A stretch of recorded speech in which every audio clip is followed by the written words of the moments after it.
Hello everyone, welcome to AD4 PCS बैच। इस lecture में हम लोग डिस्कस कर रहे हैं वर्ल्ड ज्योग्राफी, और वर्ल्ड ज्योग्राफी में हम लोग कवर अप करेंगे अलग अलग एलिमेंट्स। और पहला एलिमेंट जो हम डिस्कस कर रहे हैं वो है हमारा segment of geomorphology. Earth sphere की अगर हम बात करें, अर्थ सिस्टम को अगर हम देखें तो ये बेसिकली 4 स्फीयर्स का बना हुआ होता है। So the entire earth system, या जो ये 4 spheres of the earth system हैं, ये है एरियल कंपोनेंट जिसको हम एटमॉस्फेयर कहते हैं। Then we have the land component lithosphere, water component hydrosphere, and the component containing life which is called biosphere. So एक एक करके इन सबको डिस्कस करते हुए एक ब्रीफ इंट्रोडक्शन मैं आपको देने लगी हूँ। First of all let's talk about the lithosphere, land sphere. जो लैंड सेगमेंट है ये बेसिकली सॉलिड पार्ट का बना हुआ है, सॉलिड रॉक्स का बना हुआ है, और इसमें आता है वो सारा पोर्शन जहाँ पे रॉक्स एग्जिस्ट करती हैं या जहाँ पे लैंड एग्जिस्ट करता है। सो इस केस में अब चाहे वो रॉक्स हैं हमारे कॉन्टिनेंटल एरियाज के ऊपर, या ओशनिक बॉटम के ऊपर रॉक्स प्रेजेंट हैं, या फिर अर्थ की इंटीरियर में जाते जाते जहाँ पे भी सॉलिड रॉक्स प्रेजेंट हैं, वो सारा पोर्शन हमारा लिथोस्फीयर का माना जाता है। As far as the entire lithosphere is concern, उसको हमने 7 पार्ट्स में डिवाइड किया है, 7 बड़े सेगमेंट्स जिनको हम 7 कॉन्टिनेंट्स कहते हैं। सो पूरा का पूरा लैंड मास जो है वो 7 कॉन्टिनेंट का एरिया कवर अप कर रहा है। और ये जो 7 कॉन्टिनेंट्स हैं, these are the continent of Asia, then we have Africa, South America, North America, Europe, Australia, and finally we have Antarctica. अगर हम इन कॉन्टिनेंट्स को अरेंज करते हैं on the basis of their sizes, मतलब एरिया के context में अगर हम देखें तो सबसे बड़ा कॉन्टिनेंट आता है एशिया का, it is followed by Africa, third largest North America, फिर आता है South America, fifth largest continent is Antarctica, sixth is Europe, and finally we have the smallest continent of the world जो कि है Australia. लेकिन अगर हम पॉपुलेशन के बेसिस पे देखें तो यहाँ पे सीक्वेंस थोड़ी सी चेंज हो जाती है। Asia still remains the largest continent in terms of population, क्योंकि अगर आप देखो China, India, Bangladesh, Pakistan, Indonesia, ये जितनी भी कंट्रीज़ हैं ये थिकली पॉपुलेटेड कंट्रीज़ हैं। सो इस केस में एशिया जो है वो बन जाता है largest continent in terms of population. It is followed by Africa. So first 2 continents की सीक्वेंस चेंज नहीं हुई है, लेकिन अब थर्ड रैंकिंग कॉन्टिनेंट है यूरोप, फोर्थ में आता है North America, then we have South America, sixth position पे Australia, and then comes Antarctica. Antarctica is the only continent जहाँ पे हमें परमानेंट इनहैबिटेशंस नहीं मिलती हैं। एंटार्क्टिका कॉन्टिनेंट टेम्पररी ऑक्यूपाई होता है, स्पेशली जिस टाइम एंटार्क्टिका समर्स चल रही हैं, तो यहाँ पे जितने भी रिसर्च स्टेशंस हैं वहाँ पे लोग काम कर रहे होते हैं। लेकिन by the time Antarctic winters आने लगती हैं तो इस कॉन्टिनेंट को छोड़ दिया जाता है because of very low temperatures and hostile climatic conditions जो कि यहाँ पे प्रिवेल करती हैं। सो ये आप देख सकते हैं, this is how the location of these different continents are, and उनके बीच में जो कंट्रीज हैं वो लोकेटेड हैं। इसी के साथ साथ हमारा लिथोस्फीयर में ये ओशनिक पोर्शंस भी आते हैं जिनको बेसिकली हम हाइड्रोस्फीयर में कंसिडर करेंगे, क्योंकि जो रॉक्स हैं इनकी लिथोस्फीयर में आती हुई जो रॉक्स हैं वो एक बहुत कम सेगमेंट है ऑफ ओशियंस, तो it will be picked up later. Now दूसरा आता है हाइड्रोस्फीयर। अब हाइड्रोस्फीयर को अगर आप देखो, out of the total water present on earth, हम सबको पता है कि अर्थ को हम ब्लू प्लैनेट कहते हैं क्योंकि यहाँ पे almost 71% of the total area is covered with water, 29% land है और लगभग 71% जो है वो वाटर है, इसीलिए अर्थ ब्लू प्लैनेट है। लेकिन अब ये जो 71% वाटर है अर्थ के ऊपर, इसकी जो डिस्ट्रीब्यूशन है वो काफ़ी ज़्यादा वेरिड है। कि डिस्ट्रीब्यूशन क्या कहता है, that out of all the total water जो कि अर्थ सरफेस के ऊपर प्रेजेंट है, मैक्सिमम प्रोपोर्शन हमें ओशियंस और सीज में मिलता है। यानी कि ये वाटर जो है वो सलाइन है, ये सॉल्ट वाटर है जो कि 97.5% ऑफ द टोटल वाटर का पार्ट बनाता है। जो रिमेनिंग 2.5% है वो है हमारा फ्रेश वाटर, और ये जो फ्रेश वाटर है ये प्रेजेंट है या तो फ्रोजन स्टेट में, about 70% of it is in frozen state, चाहे माउंटेन ग्लेशियर्स को देखो या फिर ice caps like Greenland, ice sheet Antarctica की, या फिर जो हमारे आइस कवर्ड सरफेसेस हैं या परमाफ्रॉस्ट एरियाज हैं, वो सारा का सारा हमारा 70% ऑफ फ्रेश वाटर बनाता है। रिमेनिंग 30% जो है वो प्रेजेंट है in the form of ground water या रिवर्स, लेक्स, पॉन्ड्स। तो ये पोर्शन जो है वो हमारा वाटर डिस्ट्रीब्यूशन है। वाटर अगर हम देखें तो this is part and parcel of a broader cycle जिसको हम कहते हैं hydrological cycle, also called water cycle. अब वाटर साइकिल क्या बताता है? Water cycle is basically the pathway, it is a cyclical pathway जहाँ पे वाटर जो है वो एक्सचेंज हो रहा है between atmosphere, lithosphere and hydrosphere.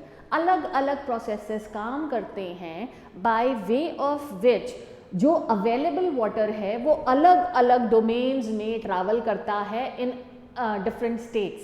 पानी की 3 स्टेट्स होती हैं, सॉलिड, लिक्विड, गैसियस, और इन्हीं स्टेट्स के बीच में जो वाटर है वो सर्कुलेट कर रहा है बिटवीन एटमॉस्फेयर, जहाँ पे वो गैसियस स्टेट में प्रेजेंट है वाटर वेपर के फॉर्म पे, then we have land area, वहाँ पे जो वाटर है वो प्रेजेंट है in the form of either solid और liquid, solid in the form of snow cover and liquid in the form of ponds, lakes, streams, rivers, underground water. और फिर तीसरा आता है हाइड्रोस्फीयर, जिसमें मेजॉरिटी ऑफ वाटर जो है वो लिक्विड स्टेट में प्रेजेंट है। वो अलग बात है कि आर्कटिक ओशन वाला एरिया जो है वहाँ पे वाटर आपको फ्रोजन स्टेट में मिलेगा। सो इन्हीं तीनों स्फीयर्स के बीच में अलग अलग स्टेट्स में जो वाटर है वो लगातार सर्कुलेट होता है। कंडेंसेशन से वाटर वेपर वाटर में कन्वर्ट होता है, इवेपोरेशन से वाटर वाटर वेपर में कन्वर्ट होता है, फिर यही वाटर कंडेंसेशन के बाद फॉल करता है अर्थ सरफेस के ऊपर प्रेसिपिटेशन के फॉर्म पे, जो कि रेनफॉल, स्नोफॉल, हेलफॉल किसी भी फॉर्म में हो सकती है। सो ये सारे जो साइक्लिकल पाथवे चल रहा है अलग अलग प्रोसेसेस से, उसको हम वाटर साइकिल कहते हैं या हाइड्रोलॉजिकल साइकिल कहते हैं। ये है हमारे वर्ल्ड ओशियंस। अब वर्ल्ड ओशियंस को देखो तो प्राइमरीली हमारे पास 5 ओशियंस है। सबसे बड़ा पैसिफिक ओशियन, सेकंड नंबर पे अटलांटिक ओशियन, थर्ड नंबर पे we have Indian Ocean, fourth is the Southern Ocean, ये नीचे surrounding Antarctica, and the smallest ocean is the Arctic Ocean around North Pole. So ये 5 oceans जो हैं वो world में present है। मैंने यहाँ पे एक टर्म यूज की है Southern Ocean. Southern Ocean basically क्या है? ये है south extending portion of Pacific Ocean, Atlantic Ocean और इंडियन ओशियन। इन तीनों ओशियंस के अगर आप सर्दर्न पार्ट्स को देखो तो ये तीनों वाटर्स जो हैं वो आपस में ज्वाइंट हैं। तो 60 डिग्रीज साउथ लैटिट्यूड के नीचे जितना भी portion of Pacific, Atlantic and Indian ocean है उसको एक कंबाइंड नेम दे दिया गया है, दैट इज सर्दर्न ओशियन। कभी कभी हम इसको एंटार्क्टिक ओशियन भी कहते हैं। So as far as the Pacific Ocean is concern, it is the largest ocean of the world.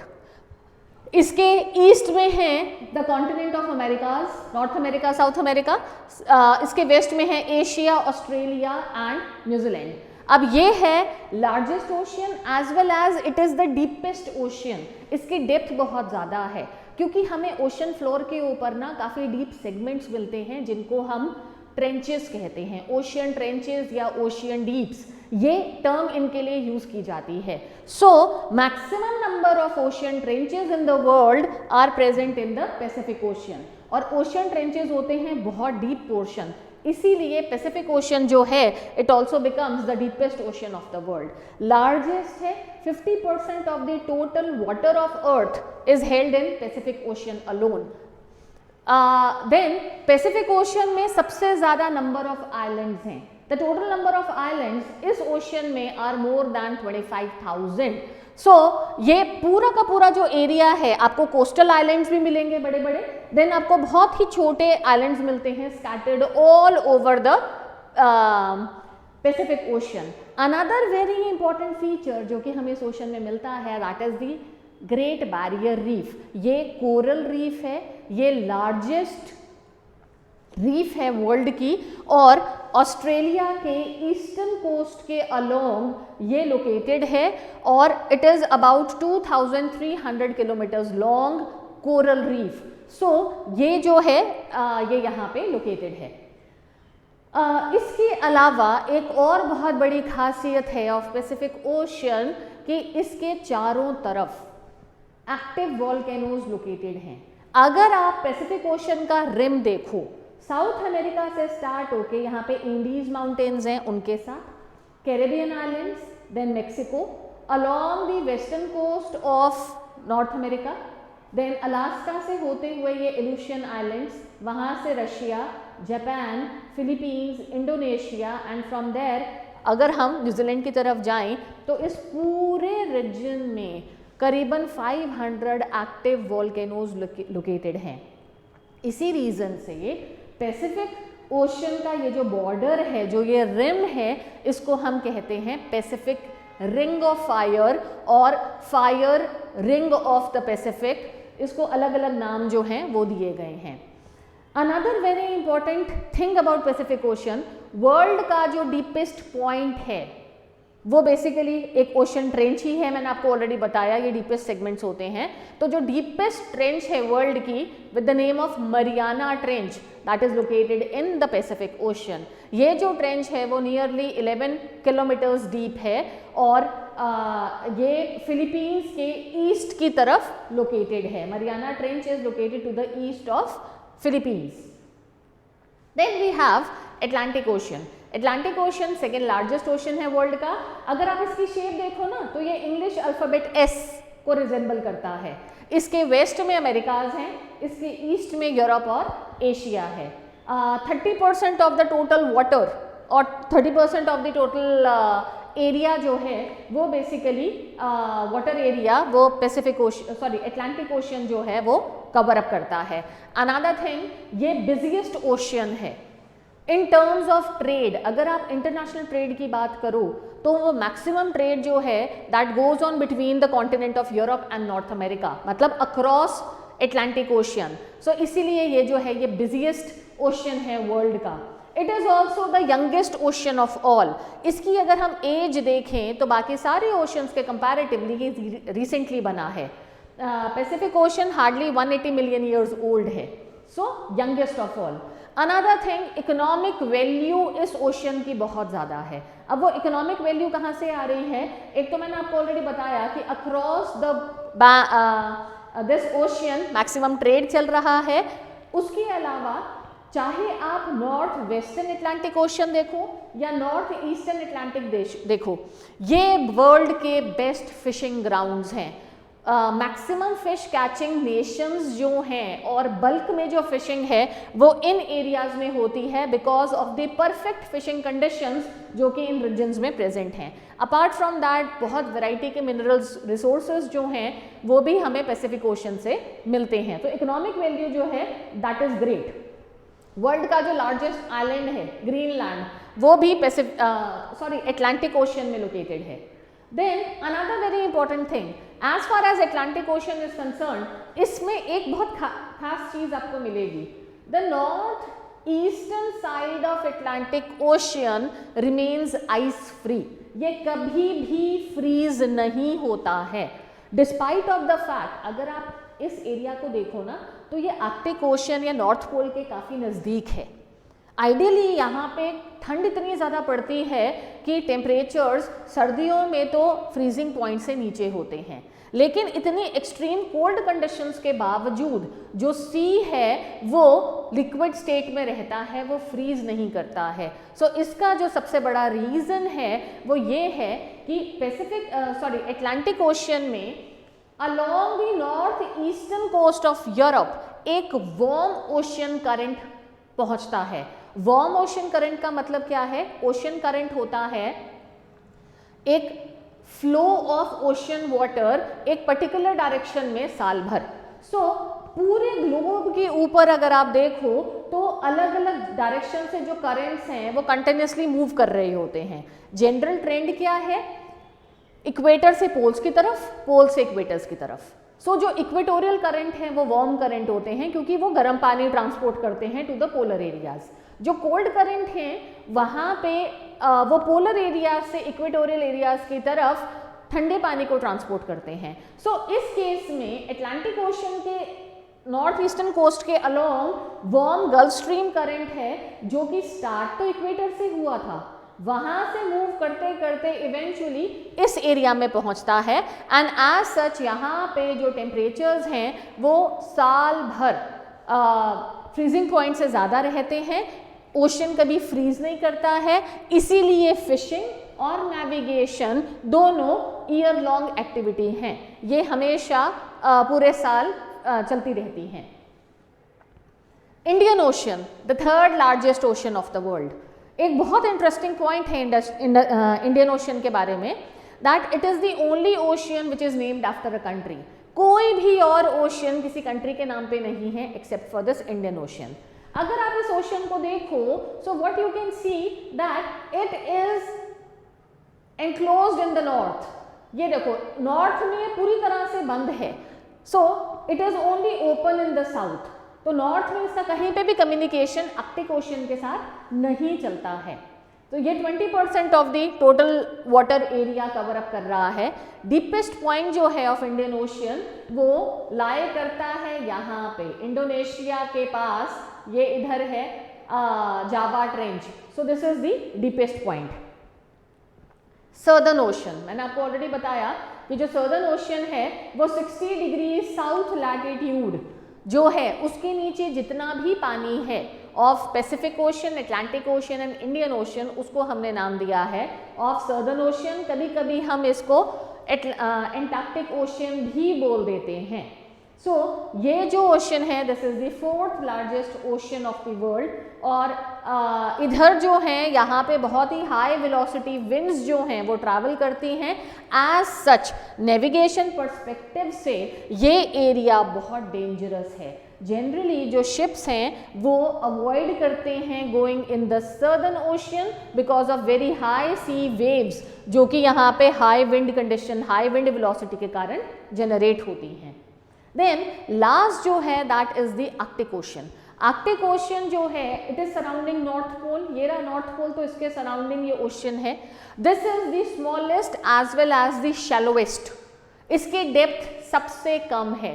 Pacific ocean deepest है, लेकिन जो आर्कटिक ओशन है ये शैलोएस्ट है, डेप्थ सबसे ज़्यादा कम है।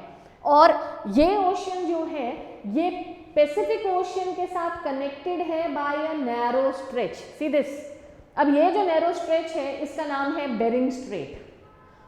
अटलांटिक ओशन के साथ तो काफ़ी बड़ा कम्युनिकेशन है, काफ़ी, ये देखो ये रहा अटलांटिक ओशन और यहाँ पे आपका आर्कटिक ओशन, तो काफ़ी वाइड स्ट्रेच में ये कम्युनिकेट कर रहा है with the Arctic ocean. Greenland के साथ भी करता है और आइसलैंड के थ्रू भी करता है, लेकिन पैसिफिक ओशन के साथ सिर्फ एक नैरो चैनल से कम्युनिकेशन है।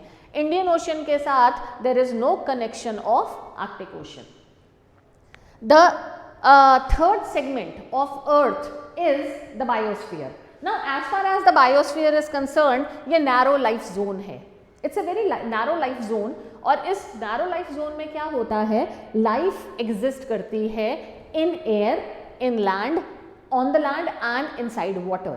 So, वो part of atmosphere, lithosphere and hydrosphere जहाँ पे conditions are suitable for life to exist, उस पूरे पोर्शन को हम बायोस्फीयर कहते हैं।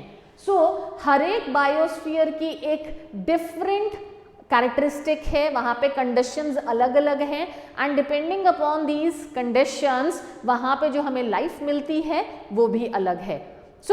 क्लाइमेटिक फैक्टर्स कैसे हैं उस पर्टिकुलर एरिया में, वहाँ पे सनलाइट की प्रेजेंस कैसी है, वाटर अवेलेबिलिटी कैसी है, या बाकी एनवायरमेंटल कंडीशंस किस किस्म की हैं, उसके हिसाब से वहाँ का फ्लोरा एंड फौना जो है वो डिफर करेगा। फ्लोरा बेसिकली प्लांट लाइफ होता है, फौना एनिमल लाइफ होता है। वो डिफर करेगा from area to area depending upon the environmental conditions. The fourth segment or the fourth sphere of earth, that's the atmosphere, air component है। ना आप atmosphere को देख सकते हो, ना आप इसको टेस्ट कर सकते हो, हम इसको स्मेल भी नहीं कर सकते हैं, लेकिन हम इसको फील ज़रूर करते हैं। इसकी जो प्रेजेंस है that is felt by way of air pressure. अब ये जो एयर है ये एक ब्लैंकेट की तरह अर्थ को सराउंड किए है, स्टार्ट होती है from the sea level and धीरे धीरे स्पेस में खत्म होता है। ये जो एटमॉस्फेयर है ये पूरे के पूरे ग्लोब को, पूरी अर्थ को सराउंड कर रहा है and majorly it is made up of gases. Gases के अलावा वाटर वेपर भी है, डस्ट पार्टिकल्स भी हैं, तो अलग अलग गैसेस प्रीडोमिनेट करती हैं, वो अलग बात है। That 99% of the atmosphere is made up of only 2 gases.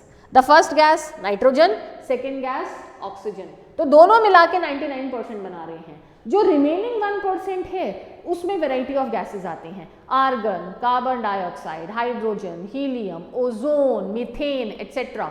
So variety of other gases are making up only 1%, right. Atmosphere के लेयर्स हैं, एटमॉस्फेयर में कोई भी चेंज होता है तो उसके कारण हमारा वेदर और क्लाइमेट जो है वो चेंज होता है। ये सारे टॉपिक्स हम क्लाइमेटोलॉजी में डिस्कस करेंगे।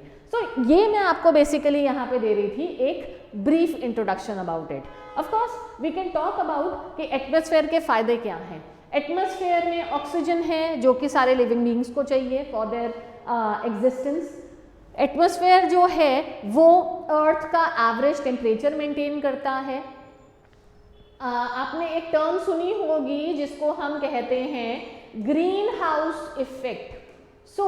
ये जो ग्रीन हाउस इफेक्ट है ये basically carbon dioxide gas maintain करती है, क्योंकि कार्बन डाइऑक्साइड एक ऐसी गैस है जो अर्थ से बाहर जाती हुई हीट रेडिएशंस को ट्रैप कर लेता है, उसको रोक लेता है, एब्जॉर्ब करता है और एटमॉस्फेयर की वार्मिंग करता है।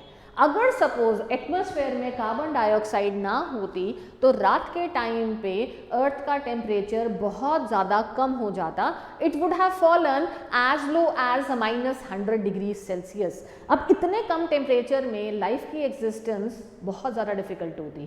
तो ग्रीन हाउस इफेक्ट मेंटेन करने के लिए carbon dioxide plays a very important role and that is why earth का जो टेम्परेचर है वो मेंटेन रहता है। उसके अलावा एटमॉस्फेयर एक प्रोटेक्टिव लेयर है जो कि हमें आउटर स्पेस डेंजर से बचा रहा है। अब आउटर स्पेस डेंजर क्या है? कोई एस्टेरॉयड है, कोई कॉमेट है या मिटियोर है, वो अर्थ की तरफ अगर आता है तो एटमॉस्फेयर के रेजिस्टेंस के कारण वो अर्थ में पहुंचने से पहले ही बर्न हो जाता है, जल जाता है और वो खत्म हो जाता है। ये है नेचुरल प्रोटेक्टिव लेयर। उसके साथ साथ atmosphere is also protecting us from the harmful radiations emitted out from sun. Sun eventually है क्या? न्यूक्लियर रिएक्टर है। वेराइटी ऑफ रेडिएशंस जो हैं वो सन की सरफेस से बाहर की तरफ एमिट हो रही हैं। अब इसमें से कई रेडिएशंस ऐसी हैं विच आर बेनिफिशियल, जैसे लाइट रेज हैं जिसके कारण हमें दिखता है, और कई बहुत ही हार्मफुल रेडिएशंस होती हैं जैसे गामा रेज हो गई, एक्स रेज हो गई, कॉस्मिक रेडिएशंस हो गई। तो ये जो अर्थ का एटमॉस्फेयर है वो एक शील्ड प्रोवाइड कर रहा है सो दैट ये जो हार्मफुल रेडिएशंस हैं ये सरफेस के ऊपर ना पहुंच पाएं।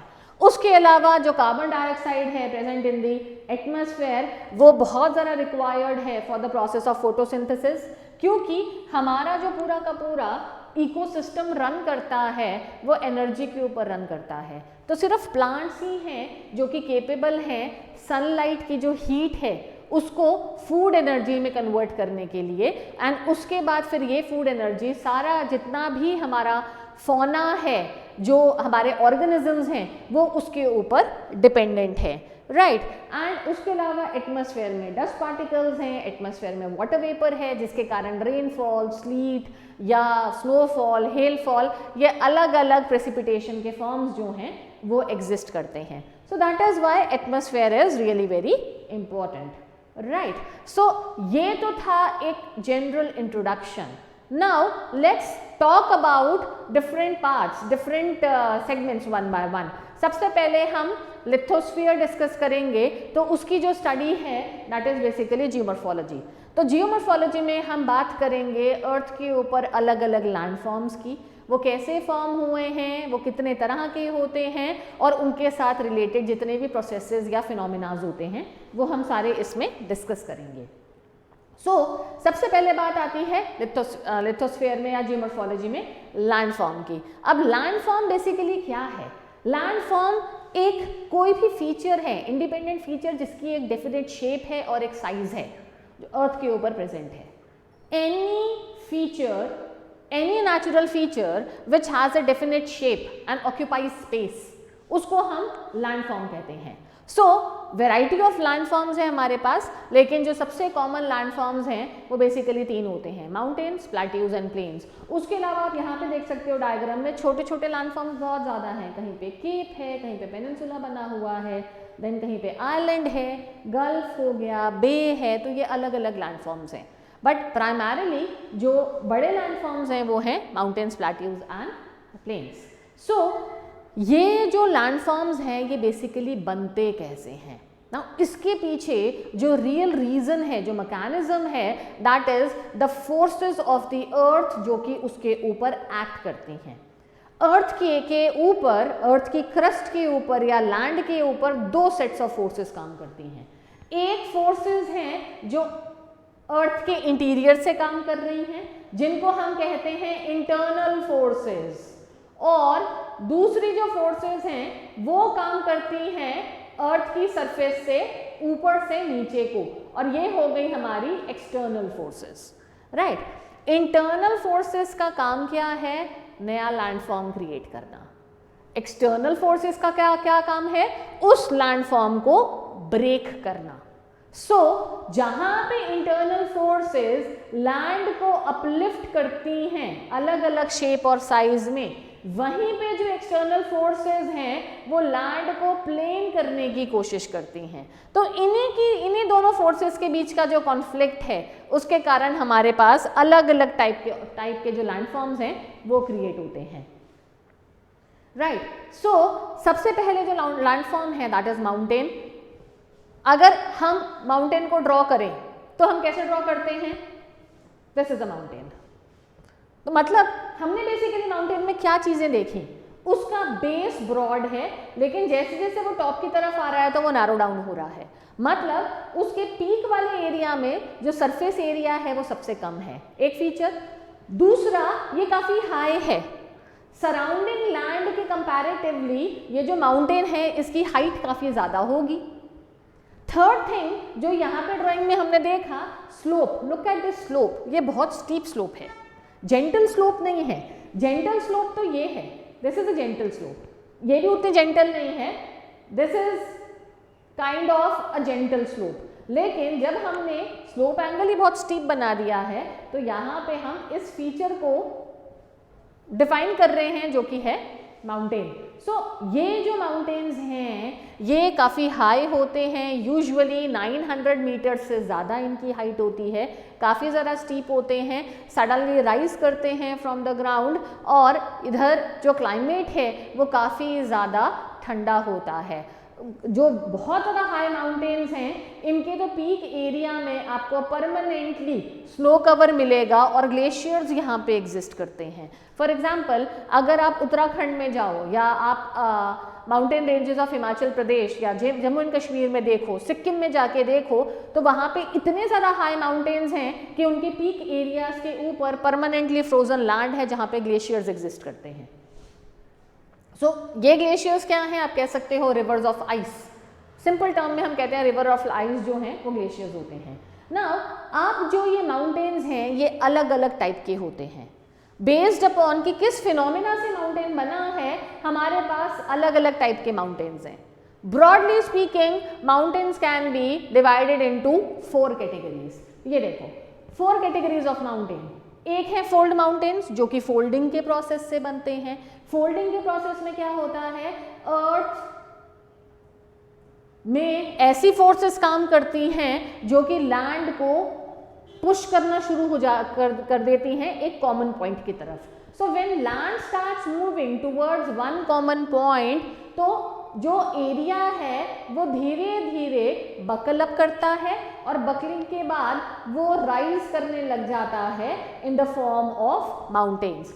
तो जो अप फोल्डेड एरिया है इसको हम माउंटेन कहते हैं, डाउन फोल्डेड में हमारे पास वैली आ जाएगा। तो ये जो है ये फोल्ड माउंटेन्स हैं। On the other hand second type of mountain जो है वो है ब्लॉक माउंटेन। अब ब्लॉक माउंटेन के केस में क्या होता है, अर्थ की फोर्सेस इस तरीके से काम कर रही हैं कि वो एक कॉमन पॉइंट से दूर जा रही हैं। यहाँ पे जहाँ पे कन्वर्जेंस हो रहा था, ब्लॉक माउंटेन के केस में डाइवर्जेंस हो रहा है। सो इस डाइवर्जेंस का क्या रिजल्ट होता है, जो अर्थ की सरफेस है वो पहले क्रैक करती है। इस क्रैक करने के प्रोसेस को हम कहते हैं फ्रैक्चरिंग। सो टेक्निकल टर्म हम फ्रैक्चर यूज करते हैं। पहले फ्रैक्चर बनेगा और फ्रैक्चर बनने के बाद कोई भी एक ब्लॉक या दोनों ब्लॉक अब एक दूसरे के हिसाब से मूव कर जाएंगे। फॉर एग्जाम्पल इधर जब मूवमेंट हुई तो this was the piece of the land जहां पे डाइवर्जेंस काम की, एक फ्रैक्चर डेवलप किया एंड फ्रैक्चर के बाद से ये वाला ब्लॉक नीचे को मूव कर गया।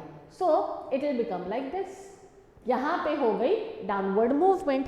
तो ये जो ऊपर एक्सटेंडेड पार्ट रह गया है सराउंडिंग लो लैंड के कंपैरेटिवली, ये हमारा बीच में सेंट्रल पीस बन गया block mountain. So this is how these mountains are formed. अब फोल्ड माउंटेन्स के अगर आप एग्जांपल ले लो तो Himalayas in Asia, Rockies in North America, Andes in South America and Alps in Europe. These are the finest examples of young fold mountains. ये बहुत recently बने हैं इसलिए young हैं। Old fold mountains देखोगे तो Aravallis हैं इंडिया के, और we have the Appalachian mountains in North America, और we have Ural mountains of Russia. Ural mountain basically Russia को दो पार्ट्स में डिवाइड करते हैं, European Russia and Asiatic Russia. Ural mountain से वेस्ट में जितना भी रशिया का पोर्शन है वो है यूरोप में, तो वो यूरोपियन रशिया है, और यूरल माउंटेन के ईस्ट में जितना भी रशिया का पोर्शन है वो एशिया में लाई करता है, so that is Asiatic Russia. So this is how the fold mountains are forming. Block mountains मैंने आपको ऑलरेडी बताया, इस केस में क्या हुआ, अर्थ की डाइवर्जेंस के कारण, because of the divergent forces जो कि एग्जिस्ट कर रही थी, तो हो सकता है कि कहीं पे कोई ब्लॉक नीचे को चला गया, कहीं पे कोई ब्लॉक ऊपर को अपलिफ्ट हो गया। तो उसके कारण ये जो ब्लॉक माउंटेन्स हैं, क्योंकि ब्लॉक की तरह दिखते हैं ना, that is why it is a block mountain. So ये जो अप थ्रस्ट वाला एरिया है, अप थ्रस्टेड एरिया, उसको हम कहते हैं हॉर्स्ट, और जो ये डाउन फॉल्टेड एरिया है that is called graben. So ये जो हॉर्स्ट है ये क्या बनाएगा, ब्लॉक माउंटेन। जो हॉर्स्ट है यहाँ पे हम इसके लिए एक और टर्म यूज कर लेते हैं which is called rift valley. So इसका अगर आप एक एग्जाम्पल देखो तो ये देखो, we have Vosges mountains France में, river Rhine, this is one of the very important river of Europe.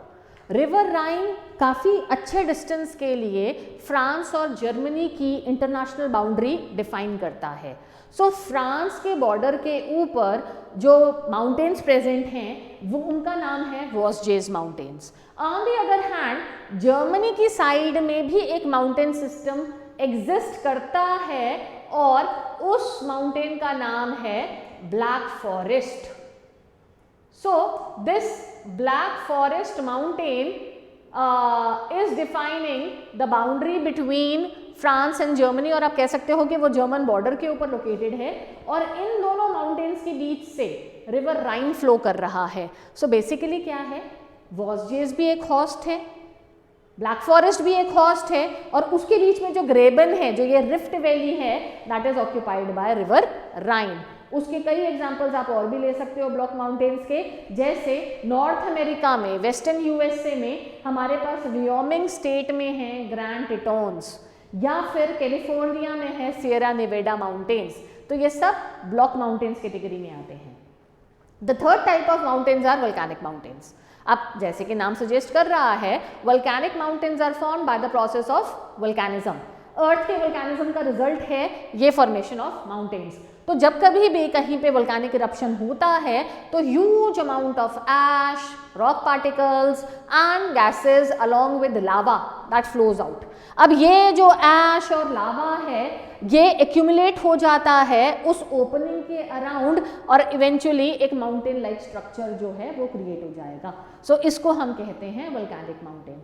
Mountain Vesuvius, जैसे माउंट वेसुवियस है, माउंट एटना है यूरोप का, mount Kilimanjaro of Africa, mount Fujiyama of Japan, then mount Mayon and mount Pinatubo in Philippines, mount Merapi, mount Krakatoa in Indonesia. So ये सब examples हैं of volcanic mountains, right. और एक mountain की category यहाँ पे और थी, अगर आप ये यहाँ पे देखो, इनको हम कहते हैं residual mountains. Actually residual mountain कोई एक डिफरेंट प्रोसेस से नहीं बने हैं। रेजिडुअल माउंटेन जो है वो सिर्फ स्केलेटल रिमेन्स हैं, मतलब ये वो माउंटेन्स हैं जो कि लॉन्ग टाइम बैक बने थे, लेकिन धीरे धीरे जैसे टाइम पास होता रहा वैसे वैसे जो एक्सटर्नल फोर्सेस ऑफ नेचर हैं वो इन माउंटेन्स को लगातार तोड़ती रही, इरोड करती रही, जिसके कारण जितनी भी सॉफ्ट रॉक्स थी वो सारी रिमूव हो गई और अब सिर्फ हार्ड रॉक्स रह गई हैं। आप कह सकते हो जो बचा खुचा पोर्शन है ऑफ सम ओल्ड माउंटेन वो आपका रेजिडुअल माउंटेन है। रेजिडुअल माउंटेन फोल्ड माउंटेन्स भी हो सकते हैं, ब्लॉक माउंटेन्स भी हो सकते हैं, या फिर वो किसी वोल्केनिक माउंटेन का रिमेन भी हो सकते हैं। One of the very fine example of residual mountain is Aravalli Mountains of Rajasthan. अगर आप इस अरावली रेंज को देखो तो ये about 725 kilometres long mountain range है। ये जो माउंटेन है ये ओल्ड फोल्ड माउंटेन सिस्टम का पार्ट है, लेकिन क्योंकि इसका एक बहुत लंबे टाइम से इरोजन चल रहा है तो आज की डेट में यहाँ पे आपको सॉफ्ट रॉक्स नहीं मिलेंगी। सारी की सारी सॉफ्ट रॉक्स जो हैं वो रिमूव हो चुकी हैं by the external forces of nature, और अब धीरे धीरे जो बची हुई हार्ड रॉक्स हैं उनका भी इरोजन चल रहा है। देन इसके बाद अगर आप माउंटेन्स के बेनिफिट्स देखो तो माउंटेन्स जो हैं वो सोर्स ऑफ ग्लेशियर्स हैं, जिसके कारण गर्मियों में जब ग्लेशियर्स मेल्ट करते हैं या स्नो कवर मेल्ट करता है तो रिवर्स में पानी आता है और पेरिनियल रिवर्स जो हैं वो ओरिजिनेट होते हैं। पेरिनियल रिवर्स वो हैं जो कि साल भर फ्लो करते हैं, राइट। और उसके अलावा बहुत ही डाइवर्सिफाइड इकोसिस्टम जो है, variety of plants, variety of animals जो हैं वो हमें माउंटेन एरियाज में मिलते हैं, और ये जो प्लांट्स हैं उसमें उसकी इकोनॉमिक वैल्यू बहुत ज़्यादा हाई है, मार्केट डिमांड बहुत ज़्यादा है। मेडिसिनल हर्ब्स हो गई या वुड हो गई तो डिमांड जो है वो काफ़ी ज़्यादा जाती है। Then tourism point of view से माउंटेन्स जो हैं उनका बहुत बड़ा एक कंट्रीब्यूटिंग फैक्टर है। तो आप कह सकते हो कि जो टूरिज्म इंडस्ट्री है उसमें mountains play a very important role, क्योंकि hill stations because of scenic beauty, because of winter sports like skiing and because of adventure activities, mountains में टूरिस्ट बहुत ज़्यादा जाना पसंद करते हैं। So these are the basic benefits of mountains. The second जो हमारा लैंडफॉर्म है वो है प्लेट्यूज। अब प्लेट्यू बेसिकली अगर आप इसको सिंपल टर्म में बोलो ना, it looks like a table land, तो हम इसको टेबल लैंड टोपोग्राफी भी कहते हैं। This is how a plateau looks like. Surrounding low land से सडनली राइज करता है, हैविंग वेरी स्टीप स्लोप, लेकिन unlike mountain it has a vast surface area on top. Mountain के केस में top का सरफेस एरिया बहुत ज़्यादा कम था, लेकिन प्लेट्यू के केस में यह सरफेस एरिया बहुत ज़्यादा है। सो स्टीपली राइज कर रहा है from the ground like a mountain, but has a very flat area on top, right. तो ये जो प्लेट्यूज हैं ये ऑलमोस्ट हर एक कॉन्टिनेंट में प्रेजेंट हैं। वर्ल्ड का जो हाईएस्ट प्लेट्यू है दैट इज तिब्बतन प्लेट्यू, और अगर आप इसकी हाइट देखो तो it is about 4 kilometres above the mean sea level. One of the oldest plateaus of the world जो है वो इंडिया का डेक्कन प्लेट्यू है। और उसके अलावा we also have old plateaus existing in Australia, in Africa, especially Kenya और Uganda में। प्लेट्यूज का क्या बेनिफिट है, इनका जो रोल है प्लेट्यूज का, plateaus are the sites of waterfall. Generally अगर आप इंडिया के पर्सपेक्टिव से ही देखो तो जितने वाटरफॉल्स हमें पेनिनसुलर इंडिया में मिलते हैं उतने हमें इंडिया के और किसी पार्ट में नहीं मिलते हैं, क्योंकि रिवर के रास्ते में एक सडन ब्रेक आता है। अगर रिवर प्लेट्यू के ऊपर से फ्लो कर रहा है then there is a sudden fall, और जिस टाइम वो नीचे फॉल करेगा तो वो वाटरफॉल क्रिएट करेगा। सो इस केस में, इंडिया के केस में देखो, झारखंड जो कि छोटा नागपुर प्लेट्यू का पार्ट है, वहां पे एक रिवर है, रिवर सुवर्ण रेखा, उसके ऊपर है Hundru Falls. Then Western Ghats जो हैं which are also part of peninsular plateau, यहाँ पे कर्नाटका स्टेट में है रिवर शारावती, और उसके ऊपर लोकेटेड है गरसोपा फॉल्स और जोग फॉल्स। देन मध्य प्रदेश, क्योंकि वो विंध्याचल वाला एरिया है और वो भी डेक्कन प्लेट्यू का ही पार्ट है, तो इधर we have Dhuandhar false Madhya Pradesh में नर्मदा रिवर के ऊपर, एंड देन वी हैव दूध सागर फॉल, सी ऑफ मिल्क, जो कि गोवा के मंडोवी रिवर के ऊपर लोकेटेड है। अगेन वेस्टर्न घाट्स जो कि पार्ट है ऑफ पेनिनसुलर प्लेट्यू, वहाँ से वो नीचे को फॉल करता है। सो बहुत सारे वाटरफॉल्स जो हैं वो हमें यहाँ पे मिलते हैं। Another very important thing about the plateaus is वहाँ पे काफ़ी ज़्यादा रिच मिनरल अवेलेबिलिटी है। जनरली प्लेट्यू फॉर्मेशन अर्थ की इंटरनल डिस्टर्बेंसेस के कारण होता है, and many plateaus of the world are volcanic in nature. इसका सबसे अच्छा एग्जाम्पल है इंडिया का डेक्कन प्लेट्यू, जो कि पूरा का पूरा वोल्केनिक ओरिजिन का है। तो जिस टाइम एक वोल्केनिक इरप्शन होता है तो अर्थ के इंटीरियर से मोल्टन रॉक्स जो हैं वो सरफेस के ऊपर आती हैं। अब मोल्टन रॉक्स जो हैं they contain minerals.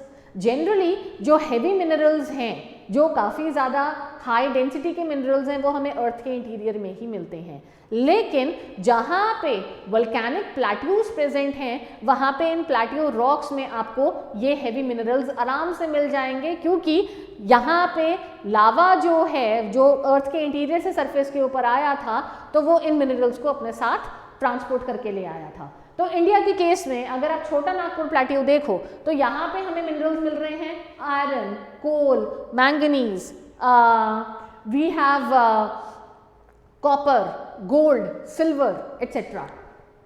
In African plateau को गोल्ड एंड डायमंड जो है वो प्रीडोमिनेट करता है। Colorado plateau of USA which is a very very important area, और यहाँ पे है the largest canyon of the world, जिसको हम कहते हैं ग्रैंड कैनियन, कोलोराडो रिवर के ऊपर। वहाँ पे गोल्ड, सिल्वर और कॉपर की माइनिंग जो है वो काफ़ी ज़्यादा हो रही है। Apart from that uranium, zinc, tungsten जैसे जो हेवी मेटल्स हैं वो भी हमें मिलते हैं। और देन ये जो प्लेट्यूज हैं, स्पेशली अगर हम इंडियन प्लेट्यू की बात करें तो इधर काफ़ी सारे फेमस हाइडल प्रोजेक्ट्स जो हैं वो लोकेटेड हैं, और ये जो हाइडल प्रोजेक्ट्स हैं उसमें कुछ to name a few, river Krishna है, Nagarjuna Sagar and Srisailam projects बने हुए हैं इसके ऊपर। देन गुजरात में नर्मदा के ऊपर we have Sardar Sarovar project, in Maharashtra we have Koyna hydel project, तो दैट इज देयर, राइट। तो ये हैं सारे बेनिफिट्स ऑफ प्लेट्यूज। नेक्स्ट आते हैं प्लेन्स। अब प्लेन जैसे कि नेम सजेस्ट कर रहा है, it's a plain area.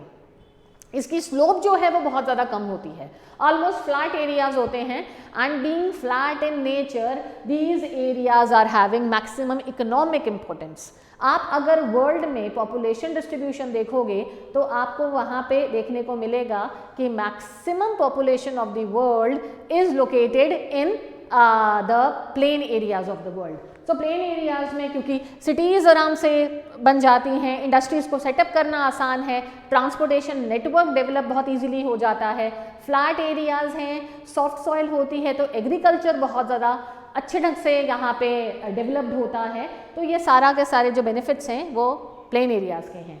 Plain areas जो हैं वो कोस्ट के ऊपर भी लोकेटेड हो सकते हैं, जैसे इंडिया का ईस्टर्न कोस्टल प्लेन या वेस्टर्न कोस्टल प्लेन, या फिर ये इंटीरियर में भी लोकेटेड होता है। स्टेपी प्लेन हो गए in Europe, then North America में we have the prairie region, वो भी इंटीरियर लोकेशन में है। इंडिया में Indo Gangetic plain of India, Punjab, Haryana, Rajasthan plain या यूपी के प्लेन की बात करो तो वो भी सी लेवल से बहुत ज़्यादा, सी से बहुत ज़्यादा दूर है।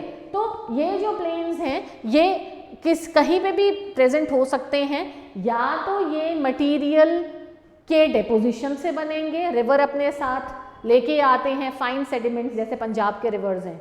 तो ये जो जितना भी एरिया है जिसको हम कहते हैं खादर या भंगर वाला एरिया, तो यहाँ पे क्या है, रिवर्स अपने साथ फाइन सेडिमेंट्स लेके आते हैं और उसको डिपॉजिट कर देते हैं। तो हर साल खादर वाले एरिया में लगातार नया लेयर ऑफ सेडिमेंट्स डिपॉजिट होती है और एज सच जो सॉइल्स हैं वो बहुत ज़्यादा फर्टाइल होती हैं। सो या तो डिपोजिशन से बना है या फिर इरोजन से बना है। इरोजन से भी प्लेन्स बन जाते हैं, जैसे एक हाई माउंटेन है, over a period of time जब यहाँ पे लगातार फोर्सेस ऑफ नेचर अटैक कर रहे हैं और इस हाई माउंटेन को तोड़ रहे हैं, तो धीरे धीरे ये माउंटेन जो है उसकी एलिवेशन कम होने लग जाएगी, वो लो होने लग जाएगा और इवेंचुअली वो एक मोर और लेस प्लेन एरिया में कन्वर्ट हो जाएगा। तो ऐसे भी जो प्लेन्स हैं वो बनते हैं। अब इन प्लेन्स की अगर हम बात करें, वर्ल्ड के फर्टाइल प्लेन्स आप देखिए, मैंने आपको ऑलरेडी एग्जांपल दिया Indo Gangetic plains of India. Then we have Great Plains of Canada and USA, जिसको हम प्रेरी रीजन कहते हैं, प्रेरीज आ गया। Northern China plain, Yangtze Kiang का।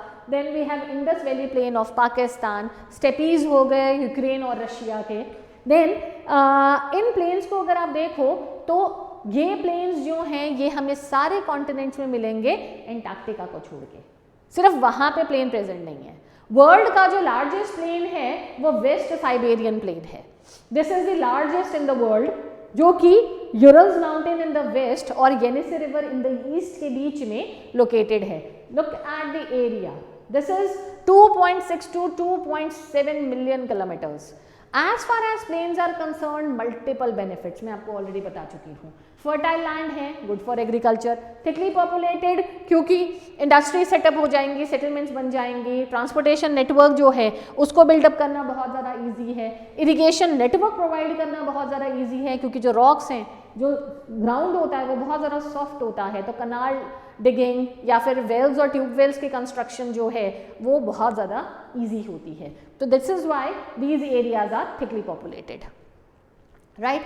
अब हम सेकेंड थिंग को डिस्कस करते हैं, this is interior of the Earth. Now काफ़ी सारे क्वेश्चंस आपको इस टॉपिक में से पूछे जाते हैं and interior of earth is really very important, क्योंकि हम जब बात करते हैं कि इंटरनल फोर्सेस काम कर रही हैं तो वो forces basically it has to do something with the Earth interior. तो इंटीरियर और रॉक्स को अगर हम देखें तो ये क्या कहता है, अर्थ का इंटीरियर आप कंपेयर करो एक एग के साथ, बॉइल्ड एग। आपने एग बॉइल किया, सबसे ऊपर उसका शेल है, जो शेल है वो बन गई अर्थ की क्रस्ट। फिर आता है ये वाइट पोर्शन जो काफी जरा थिक पोर्शन है, सो ये बन गया second layer of the earth जिसको हम कहते हैं mantle. And ultimately we have that yellow portion yolk, जो कि है अर्थ का इनर मोस्ट सेक्शन जिसको हम कहते हैं कोर। तो एक एग की तरह अर्थ की भी 3 लेयर्स हैं। So we have outer crust, we have more dense mantle and we have the most dense core present inside it. Earth का जो टोटल रेडियस है from surface to the innermost section, अगर आप ये देखो, ये जो रेडियस अगर हम इसकी बात करें, this is 6371 kilometres. So 6371 kilometres जो है वो है अर्थ का रेडियस। तो 3 लेयर्स बताई, क्रस्ट जो है वो थिनेस्ट है, इसकी थिकनेस वेरिएबल है, 5 kilometres beneath oceans to average, ये एवरेज है बीनीथ द कॉन्टिनेंट्स। कई portions on the continents crust is very thick, for example Himalayas. अगर आप हिमालयास को देखो तो उसके नीचे जो क्रस्ट है it is as thick as 65 kilometres. तो वो हर जगह पे क्रस्ट टू क्रस्ट वेरिएशन है। बेसिकली क्रस्ट की थिकनेस इज डिपेंडेंट अपॉन कि वो किस नेचर की क्रस्ट है। अगर वहाँ पे काफ़ी बड़ा हाई माउंटेन है तो क्रस्ट काफ़ी थिक होगी। ऑन दी अदर हैंड अगर ओशन फ्लोर है जो कि वैसे ही सी लेवल के कितना नीचे है तो क्रस्ट बहुत ज़्यादा थिन होगी। So that is why crust जो है वो दो किस्म की है, continental crust beneath the continents basically made up of silica and aluminium, इसको हम सियाल भी कहते हैं। ऑन दी अदर हैंड दूसरी क्रस्ट है ओशियंस के नीचे जो कि सिलिका और मैग्नीशियम की बनी हुई है, इसको हम सीमा भी कहते हैं। डिफरेंस क्या है? Difference is of density. अब डेंसिटी डिफरेंस अगर आप देखो, aluminium is much lighter in weight as compare to magnesium, मतलब continental crust is less dense whereas oceanic crust is heavy. वैसे भी जैसे जैसे हम क्रस्ट से कोर की तरफ जाएंगे डेंसिटी लगातार बढ़ती रहती है, राइट। सेकेंड थिंग जो आती है दैट इज मेंटल। अब मेंटल जो है वो क्रस्ट के नीचे से स्टार्ट हुआ, डेफिनेटली मेंटल का जो स्टार्टिंग पॉइंट है ना वो डिफर करेगा। कॉन्टिनेंटल क्रस्ट के नीचे मेंटल काफ़ी डीप होगा क्योंकि कॉन्टिनेंटल क्रस्ट से 40 किलोमीटर्स थिक है, तो इट इज आफ्टर 40 किलोमीटर्स की मेंटल स्टार्ट होगा। लेकिन ओशियंस के नीचे से thickness of the crust is only 5 kilometres, so just 5 kilometres from the surface mental start हो जाएगा। सो उसका स्टार्टिंग पॉइंट तो डिफरेंट है, लेकिन कंटिन्यू कहाँ तक करता है? Up to 2900 kilometres inside the Earth. So mantle में आपको अब हैवी मेटल्स मिलेंगे या हैवी मटेरियल्स मिलेंगे, जिसमें सिलिका तो है लेकिन अब सिलिका का प्रोपोर्शन कम होने लग गया है, सिलिकॉन ऑक्सीजन कम हो रहे हैं, लेकिन मैग्नीशियम, आयरन, निकल इस तरह के जो सब्सटेंसेस हैं वो अब धीरे धीरे बढ़ रहे हैं। एंड फाइनली जहाँ पे मेंटल खत्म होता है 2900 किलोमीटर्स की डेप्थ पे, वहाँ से स्टार्ट होता है ultimately core till the deepest point of earth. मैंने आपको ऑलरेडी बताया अर्थ का डीपेस्ट पॉइंट जो है वो 6371 किलोमीटर्स पे लाई करेगा। सो 3500 किलोमीटर्स की डेप्थ पे हमारे पास आ गया डीपेस्ट पॉइंट। सो कोर जो है this is mainly made up of निकल एंड आयरन, तो इसको हम निफे भी कहते हैं। आप ये देखिए क्रस्ट जो है वो पूरी अर्थ की वॉल्यूम का सिर्फ 1% पोर्शन बनाता है, मेंटल सबसे ज्यादा है 84%, और जो रिमेनिंग 15% है दैट इज द कोर, वो अर्थ का कोर जो है वो ऑक्यूपाई करता है। और कोर के भी दो पोर्शंस हैं, दो पार्ट्स में डिवाइडेड है, एक है आउटर कोर, दूसरा है inner core. Outer core liquid form पे है, लिक्विड आयरन, लिक्विड निकल, लेकिन जो इनर कोर है वो पूरा सॉलिड है, that is solid iron and निकल, तो वो है हमारा इनर कोर, राइट। और वैसे भी अगर आप मेंटल को देखो तो मेंटल के भी दो पार्ट्स हैं, एक है अपर मेंटल और एक है लोअर मेंटल। जो अपर मेंटल है ना वो लिक्विड स्टेट में है, मोल्टन स्टेट में है, जिसको हम कहते हैं asthenosphere, it is in liquid state. और इस लिक्विड स्टेट के ऊपर जो अर्थ की प्लेट्स हैं वो बेसिकली मूव करती हैं, तो अर्थ की जो ये लिथोस्फेरिक प्लेट्स हैं वो स्लाइड करती हैं एस्थेनोस्फीयर के ऊपर, विच is the molten part of earth mental.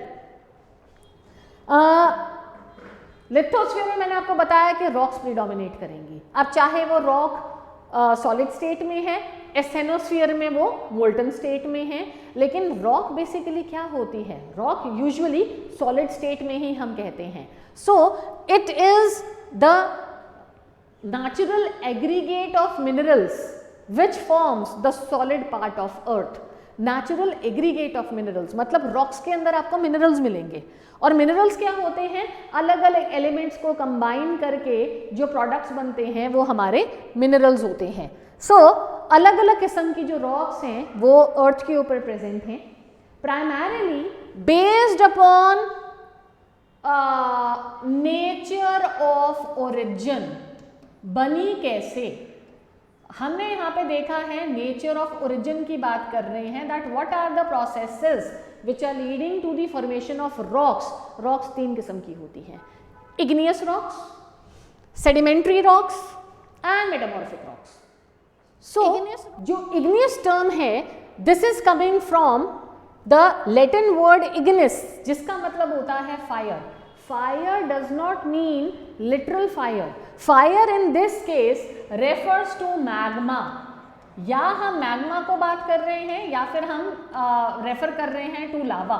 मतलब मोल्टन स्टेट में जो रॉक्स हैं, इतना ज़्यादा हाई टेम्परेचर होता है अर्थ के इंटीरियर में कई सेगमेंट्स में कि रॉक मेल्ट हो जाती है। तो ये मोल्टन स्टेट में जो मटेरियल प्रेजेंट है उसको हम मैग्मा कहते हैं। जब यही मैग्मा धीरे धीरे सरफेस की तरफ राइज करता है और फाइनली वोल्केनिक इरप्शन में के फॉर्म पे इरप्ट होता है तो हम इस लिक्विड मटेरियल को लावा कहते हैं। सो इग्नियस रॉक्स बन गई from fire.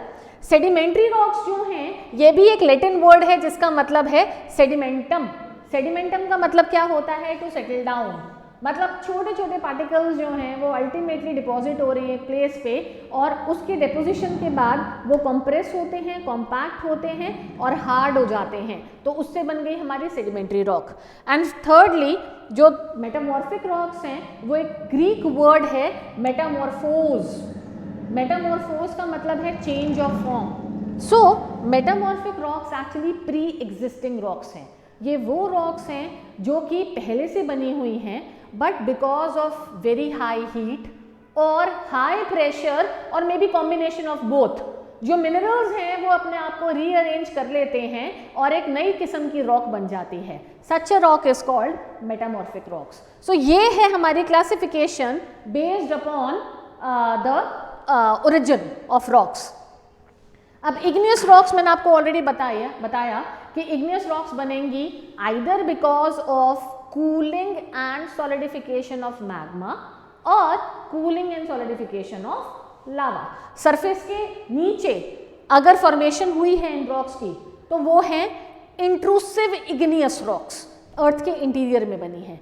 On the other hand अगर सपोज वोल्केनिक इरप्शन हो जाता है एंड लावा फ्लोज आउट और धीरे धीरे over a period of time ये लावा कूल डाउन होकर सॉलिडिफाई हो जाता है तो इससे हमारे पास बनती हैं एक्सट्रूसिव इग्नियस रॉक्स। सो इनके केस में आप परफेक्ट एग्जांपल ले सकते हो intrusive igneous rock granite, whereas extrusive igneous rock is basalt. तो ये हैं हमारी igneous rocks. Then second rocks जो हैं वो हैं सेडिमेंट्री रॉक्स। अब सेडिमेंट्री रॉक्स जो हैं they are the result of the external forces. अब मैंने आपको ऑलरेडी बताया कि लैंडफॉर्म क्रिएट हुआ, इंटरनल फोर्सेस ने लैंडफॉर्म बनाया और एक्सटर्नल फोर्सेस ने उस लैंडफॉर्म को ब्रेक डाउन करना शुरू किया और धीरे धीरे फिर क्या होता है जो रॉक्स हैं वो टूट के बहुत ही फाइन पार्टिकल्स में कन्वर्ट होती हैं। अब ये जो फाइन पार्टिकल्स हैं इनको हम कहते हैं सेडिमेंट्स। ये सेडिमेंट्स ट्रांसपोर्ट होते हैं by the different agencies, mobile forces of earth. Mobile forces मतलब जो कि मोशन में हैं, जो कि लगातार चल रही हैं, मूव कर रही हैं from one place to another place. ये मोबाइल फोर्सेस कौन सी हैं? Primarily 5: rivers, glaciers, winds, sea waves और अंडरग्राउंड वाटर। सो ये 5 एजेंसीज इन छोटे छोटे पार्टिकल्स को जिनको हम सेडिमेंट्स कहते हैं उनको ट्रांसपोर्ट करती हैं over long distances and ultimately उनको डिपॉजिट कर देती हैं। अब ये डिपोजिशन कहाँ पे हो रहा है?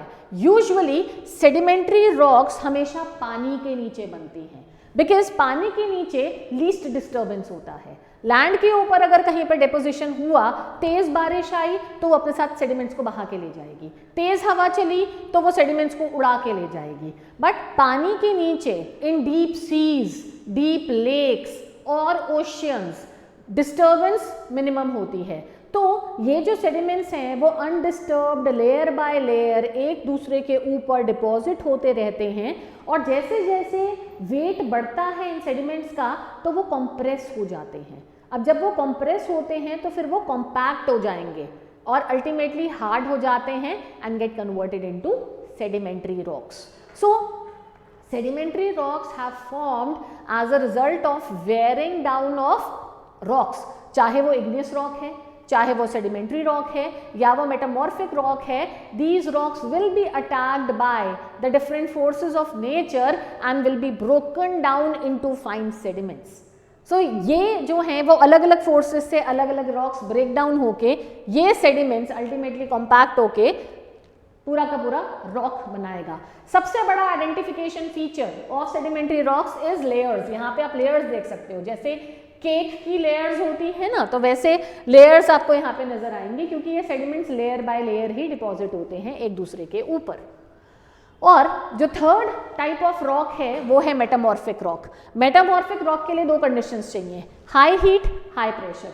कभी कभी ये दोनों कंडीशंस चाहिए, कभी कभी इन दोनों में से एक भी कंडीशन अवेलेबल है तो मेटामॉर्फिज्म हो जाएगा। लेकिन मेटामॉर्फिज्म, ये जो प्रोसेस है ना of change in the nature of the rocks, ये हमेशा अर्थ के इंटीरियर में चलेगा।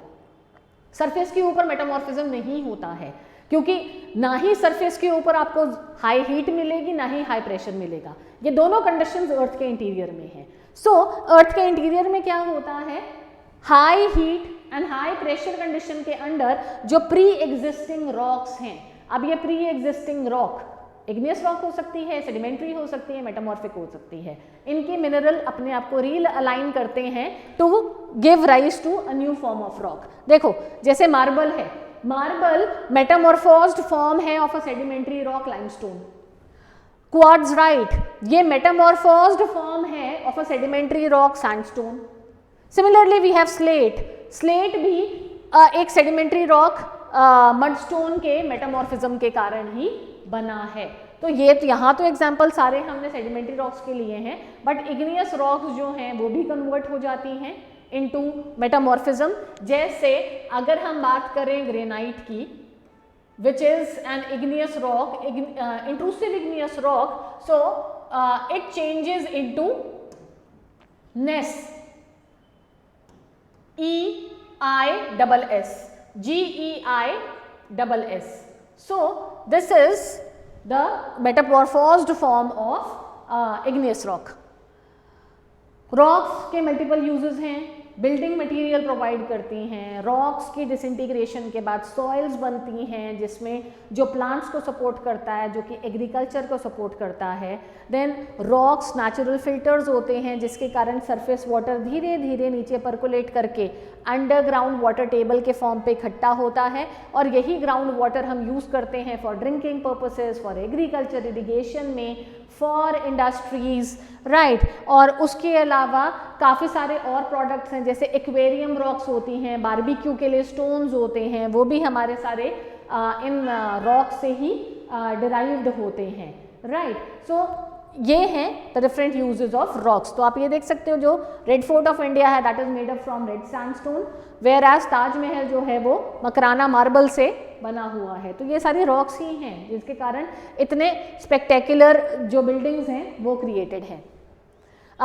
रॉक्स जो हैं उनका भी एक साइक्लिकल फ्लो होता है, जैसे वाटर साइकिल है वैसे ही रॉक साइकिल है। Same rock the same material will be changing its nature, getting recycled to form a new form of rock. जैसे igneous rocks जो हैं, जब मैग्मा की कूलिंग एंड सॉलिडिफिकेशन होती है तो इग्नियस रॉक्स बनेंगी। वो इंट्रूसिव हो सकती हैं अगर अर्थ सरफेस के नीचे हैं, वो एक्सट्रूसिव होंगी अगर अर्थ सरफेस के ऊपर हैं। सो जो एक्सट्रूसिव रॉक्स हैं जिस टाइम वो अपलिफ्ट होती हैं, हाईलैंड बनाती हैं, तो फोर्सेस ऑफ नेचर उसको इरोड करेगा, सेडिमेंट्स में कन्वर्ट करेगा, और वेदरिंग, इरोजन, ट्रांसपोर्टेशन, डिपोजिशन से अल्टीमेटली वो बरी होंगी, कॉम्पैक्ट होंगी, सीमेंटेशन होगी, सेडिमेंट्री रॉक में कन्वर्ट हो गई। अब ये सेडिमेंट्री रॉक या तो under high heat and high pressure metamorphic rock में कन्वर्ट होंगी, या फिर ये सेडिमेंट्री रॉक अपलिफ्ट होंगी और फिर से नए सिरे से एक दूसरी सेडिमेंट्री रॉक बन जाएगी। यहाँ पे जो ये एक्सट्रूसिव इग्नियस रॉक्स या इंट्रूसिव इग्नियस रॉक्स थी, अगर वो अपलिफ्ट ना होके बरी हो जाती हैं तो मेटामॉर्फिक रॉक बन जाएगा। और उसके अलावा जो मेटामॉर्फिक रॉक हैं जब वो बनी हैं या तो वो अपलिफ्ट हो जाएंगी जिसके कारण वो बाद में फिर से सेडिमेंट्री रॉक में कन्वर्ट होंगी, या फिर वो मेल्ट हो जाएंगी अर्थ के इंटीरियर में और इग्नियस रॉक मतलब मैग्मा में कन्वर्ट हो जाएंगी जिसके कारण इग्नियस रॉक बन जाएगी। तो एक रॉक जो है वो अलग अलग टाइप में कन्वर्ट हो सकती है under this rock cycle, right. So ये था एक बहुत important aspect of earth interior. Now let's discuss the internal and external forces of earth. मैं बार बार यही रिपीट कर रही हूँ कि अर्थ के इंटीरियर से फोर्सेस काम करती हैं और वो अर्थ की सरफेस को चेंज करती हैं क्योंकि वो नया लैंडफॉर्म बनाएंगी, एंड वहीं पे एक्सटर्नल फोर्सेस हैं जो कि इन लैंडफॉर्म्स को लगातार इरोड करेंगी, तोड़ेंगी, उनके सेडिमेंट्स को ट्रांसपोर्ट करेंगी और कहीं पे डिपॉजिट करेंगी। So internal forces landform create कर रहे हैं, एक्सटर्नल फोर्सेस लैंडफॉर्म को ब्रेक डाउन करके लेवलिंग कर रहे हैं। तो यही गेम जो है वो लगातार चलती है। So these are the different types of movements. Actually ये जो फोर्सेस हैं, जो ये प्रोसेसेस हैं, they are associated with different types of movements जो कि एग्जिस्ट करती हैं इन द अर्थ। सो दो किस्म की अर्थ मूवमेंट हैं। एक है एंडोजेनिक, एंडोजेनिक का मतलब जो अर्थ के इंटीरियर से ऑपरेट कर रही हैं। दूसरी है exogenic, outside the surface of the अर्थ, ये बाहर से काम करती हैं। एंडोजेनिक जो हैं ये फर्दर दो किस्म की होती हैं, sudden forces and diastrophic forces, और आप कह लो स्लो मूवमेंट्स। सडन तो वो हैं जो कि बहुत ही शॉर्ट पीरियड में लैंडफॉर्म क्रिएशन कर देगा, मतलब फोर्स ने एक्ट किया और उसका रिजल्ट बहुत ही शॉर्ट स्पैन में आपके सामने आ जाएगा। Finest example of sudden forces earthquakes, volcanic eruption and landslides। तो सडनली काम किया और सडनली उसका जो क्रिएटेड लैंडफॉर्म है या जो इम्पैक्ट है that is visible. On the other hand जो डायस्ट्रॉफिक मूवमेंट्स हैं ये बहुत स्लो होती हैं। How slow? They may take hundreds to thousands to millions of years, मतलब एक बहुत लंबा टाइम स्पैन है। एटलीस्ट जो ह्यूमंस हैं वो अपने लाइफ साइकिल में इन चेंजेस को नहीं देख पाते हैं। सो ये जो डायस्ट्रॉफिक मूवमेंट्स हैं वो बेसिकली रिजल्ट करती हैं in the formation of mountains, जैसे फोल्ड माउंटेन्स हैं या ब्लॉक माउंटेन्स हैं, तो वो बहुत धीरे धीरे काम करती हैं। ऑन द अदर हैंड जहाँ पे हमारे पास आती हैं एक्सोजेनिक मूवमेंट्स, तो ये बेसिकली वो मूवमेंट्स हैं जो कि इरोजन और डिपोजिशन करता है। मैंने आपको बताया था ना, mobile forces of nature which are constantly moving from one part to another part. So these are the mobile forces, जिसमें रिवर्स आते हैं, विंड्स आती हैं, we have sea waves, we have glaciers, और यहीं पे आप एक और मोबाइल फोर्स को भी एड अप कर सकते हो विच इज अंडरग्राउंड वाटर। अब underground water basically surface river ही है जो कि धीरे धीरे ग्राउंड के नीचे चला गया, और कहाँ पे गया? किन एरियाज में? जहाँ पे प्रेजेंट है limestone rocks. So it is the limestone topography जहाँ पे आपको अंडरग्राउंड वाटर जो है वो मिलेगा, क्योंकि जो चूना होता है वो पानी में डिसॉल्व हो जाता है, घुलना स्टार्ट हो जाता है। सो उस केस में जब भी सरफेस के ऊपर पानी प्रेजेंट है तो वो चूने को धीरे धीरे, इस लाइमस्टोन को धीरे धीरे डिसॉल्व करता हुआ सरफेस से नीचे को चला जाएगा, और अब अंदर से ही पूरा का पूरा लाइमस्टोन को वो डिसॉल्व करता हुआ जा रहा है। सो ये है हमारी exogenic forces, right. As far as the endogenic movements are concerned, ये movements जो कि mountains बना रही हैं, ये movements दो किस्म से काम करती हैं। मैंने आपको mountains में भी सेम चीज बताई थी। एक movement होती है which act towards a common point, convergence। दूसरी है जो act करती है in opposite direction, और इसको हम कहते हैं divergence, right. So as far as this convergence और डाइवर्जेंस इज कंसर्न्ड, इसके कारण एसोसिएटेड है हमारी लिथोस्फेरिक प्लेट्स। अब लिथोस्फेरिक प्लेट्स क्या कहता है? जो अर्थ की क्रस्ट है, the outermost layer of the earth, it is not a single piece, rather it is divided into number of pieces. वो एक सिंगल पीस ना होके टूटी हुई है, अलग अलग पीसेस हैं of different sizes, different thickness. जहाँ पे ओशनिक प्लेट है वो पतली होगी, जो कॉन्टिनेंटल प्लेट है वो थिक होगी, क्योंकि हमने पहले भी बात की है कि continental crust is thicker as compare to oceanic crust. तो ये अलग अलग प्लेट्स हैं जो कि स्टेनोस्फीयर के ऊपर, जो अपर मेंटल है मोल्टन स्टेट में, उसके ऊपर लगातार ये मूव करती रहती हैं। तो कहीं पे प्लेट्स इकट्ठे आती हैं, एक दूसरे के सामने आती हैं, जिसको हम कहते हैं कन्वर्जेंस। कहीं पे जो प्लेट्स हैं वो एक दूसरे से दूर जाती हैं, जिसको हम कहते हैं डाइवर्जेंस।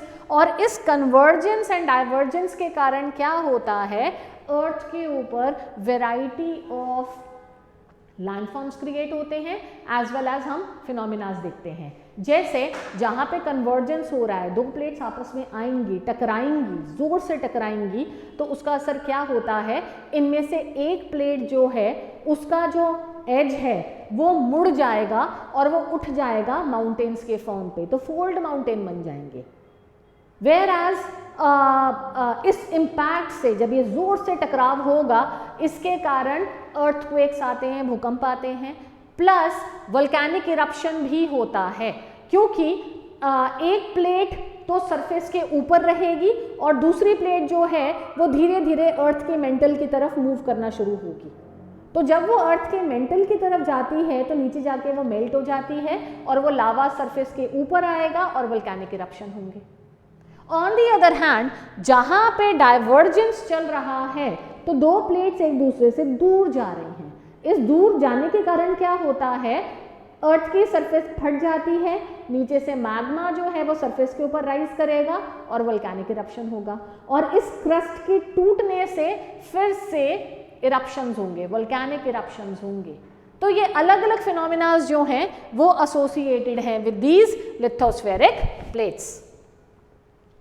सो वॉल्केनो बेसिकली क्या है, वॉल्केनो वो ओपनिंग है अर्थ सरफेस के ऊपर जहां से मोल्टन मटेरियल कौन सा है, मैग्मा, वो सरफेस की तरफ राइज करता है। सो वल्केनिज्म प्लेट मूवमेंट के साथ एसोसिएटेड है। मैंने आपको भी बताया, या तो कन्वर्जेंस के कारण वोल्केनिक इरप्शन होगा, जब one plate is destroyed in the earth's mantle as it sinks below the lighter plate, तो जो भी इन दोनों में से हेवी प्लेट होगी वो सबडक्ट करेगी। इस प्रोसेस को हम सबडक्शन कहते हैं। So it subducts and melts and magma is created which rises on the top and erupts. या फिर प्लेट डाइवर्जेंस है, तो डाइवर्जेंस के कारण भी मैग्मा जो है वो सरफेस की तरफ आएगा और इरप्शन कॉज करेगा, राइट। सो ये जो सडन मूवमेंट्स हैं, अर्थक्वेक्स एंड वॉल्केनोज जो हैं, they are really very important in shaping the earth. Earthquake क्या होता है, sudden shaking of the earth, अचानक से जो ग्राउंड है वो शेक करने लगता है। अब ये शेकिंग क्यों होती है, क्योंकि अर्थ के इंटीरियर में एनर्जी स्टोर्ड है। जिस टाइम प्लेट्स आपस में टकराती हैं, इस टकराव के कारण खूब सारा प्रेशर बिल्डअप होता है, और जब वो प्रेशर एकदम से रिलीज होता है, एनर्जी वो रिलीज होती है, तो उसके कारण ग्राउंड शेक करता है, जिसको हम कहते हैं अर्थक्वेक।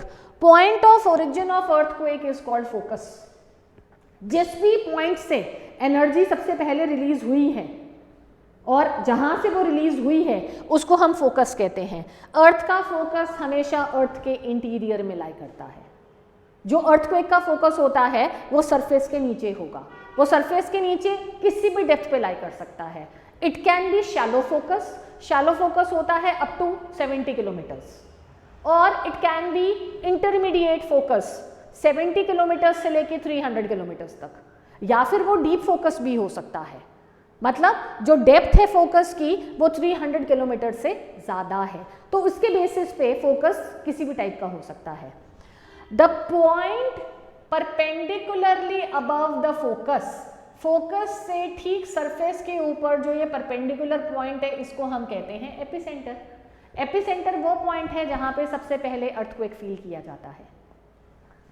सो उसके बाद अर्थक्वेक से जो ये एनर्जी है वो कंसेंट्रिक सर्कल्स की तरह बाहर को मूव करती है।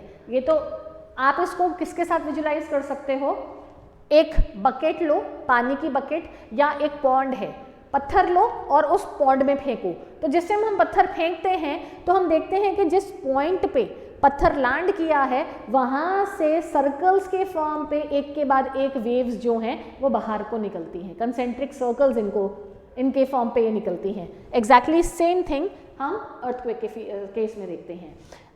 एपिसेंटर में सबसे पहले एनर्जी पहुंचेगी और उसके बाद वो धीरे धीरे बाहर को स्प्रेड आउट करती है।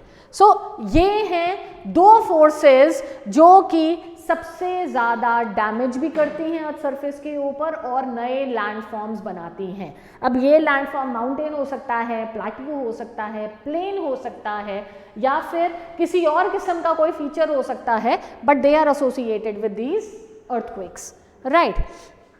अर्थक्वेक को हम मेजर करते हैं इन टर्म्स ऑफ मैग्नीट्यूड, जो कितनी एनर्जी रिलीज हुई है अर्थक्वेक की, वो मैग्नीट्यूड डिफाइन करता है।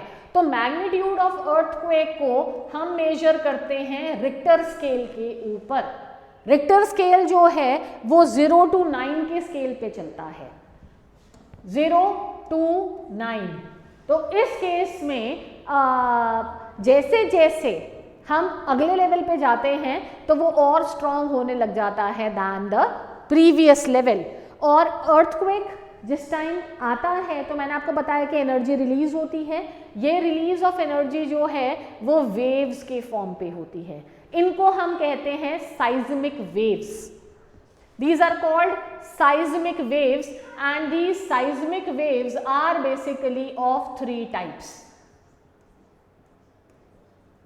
ये देखो, we have P waves और longitudinal waves, S waves और transfer waves, L waves और surface wave। जो वेव हम फील करते हैं जिसके कारण हमें शेकिंग दिख रही है या डैमेज हो रहा है वो L waves होती हैं।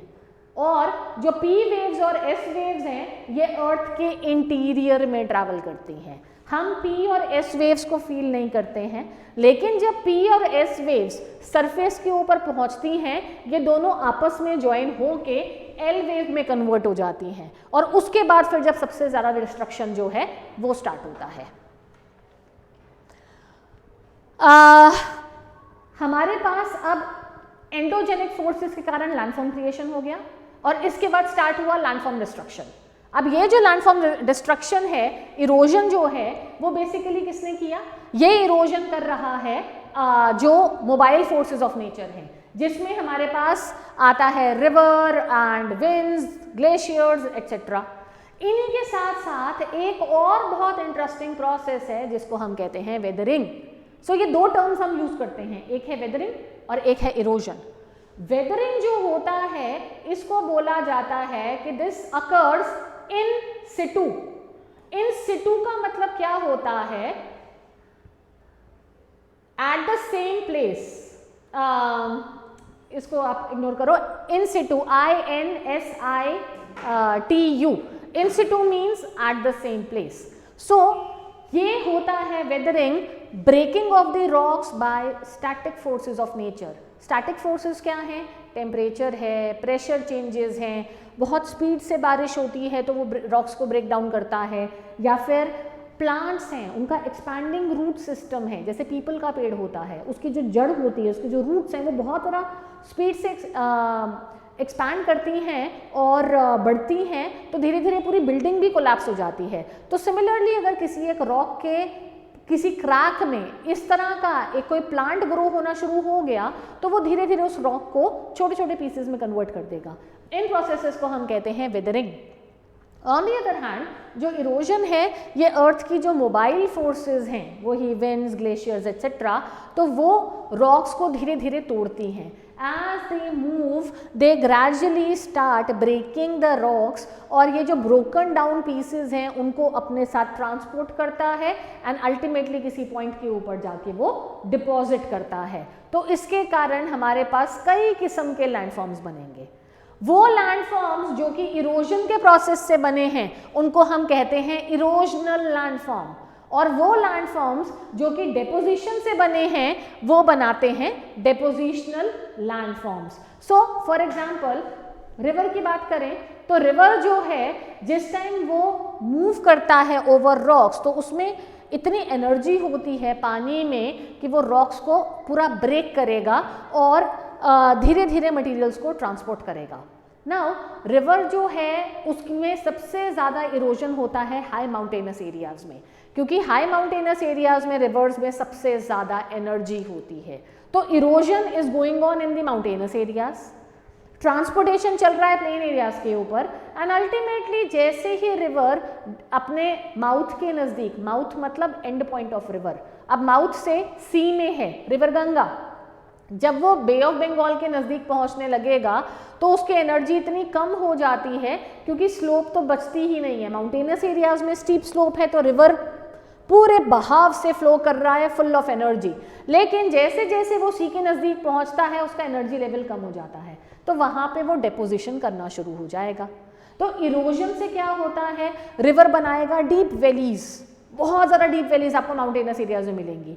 ये डीप वैलीज होती हैं, इनको हम कहते हैं गॉर्ज और canyon which is present in the mountainous areas, और वाटरफॉल, ये waterfall, unequal erosion of hard rocks and soft rocks, soft rocks Erode हो गई, hard rocks remain, they remain on the surface and river के path में break आ जाता है। तो ये है हमारा इरोजनल फीचर। और ये जो वाटरफॉल्स हैं ये बेसिकली माउंटेनस एरियाज में या फिर हाईलैंड्स में ही आपको देखने को मिलेंगे।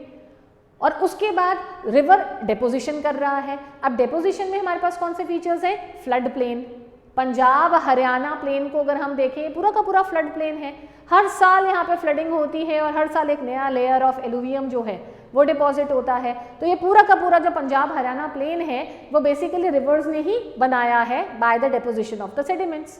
या फिर डेल्टा, जैसे Sundarbans delta which is the largest delta in the world, तो वो रिवर ने अपने प्रोसेस से बनाया है।